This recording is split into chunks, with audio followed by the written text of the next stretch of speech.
CCS work. After installing the CCS over the drill pipe in the rotary table, the first step in making a connection is to pick up the drill string to position the tool joint at approximately the correct height above the rotary table. The next step is to raise the unit on its jacks and close the upper pipe rams above the tool joint. The unit is then lowered so that the closed pipe rams tag the upset of the tool joint. The lower pipe rams are then closed and the unit is raised again until the rams tag the bottom of the tool joint. This indexes the tool joint for the built-in computer.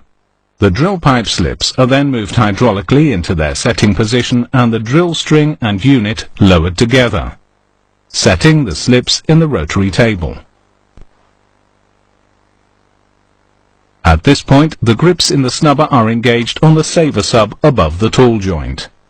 The pressure chamber created between the upper and lower pipe rams is opened to the diverter manifold and filled with drilling fluid at circulating pressure. The connection is broken and spun out by the hydraulic motors in the snubber, which simultaneously restrains and controls the upward movement of the disconnected tool joint against the force exerted by the circulating pressure inside the pressure chamber. With the connections separated, there are two flow paths for the circulating drilling fluid into the open tool joint box. One via the standpipe and top drive, the other through the side from the diverter manifold.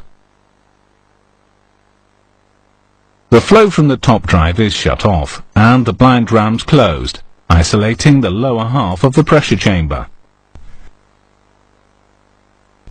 Pressurized fluid from the upper chamber is bled off into the mud pits.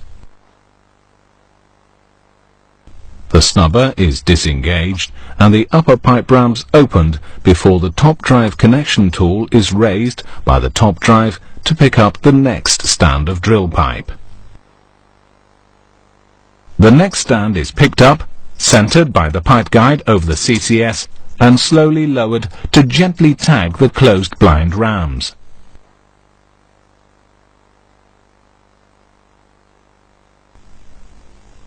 The snubber head engages and lifts the new stand a few inches. The upper pipe rams are closed and the upper chamber filled with fluid, equalizing the pressure between the upper and lower chambers. The blind rams are opened, re-establishing simultaneous mud flow through the standpipe and top drive, as well as through the side connection and down through the open drill pipe box. The snubber head pulls down the new stand and spins up the connection to a torque of around 10,000 foot-pounds.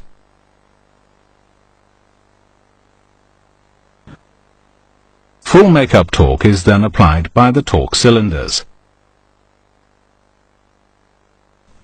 Pressure in the chamber is released and the fluid drained back into the mud pits. The upper and lower pipe rams are opened. The snubber head disengaged from the new stand and the unit raised from the rig floor to unset the slips, which fold away horizontally.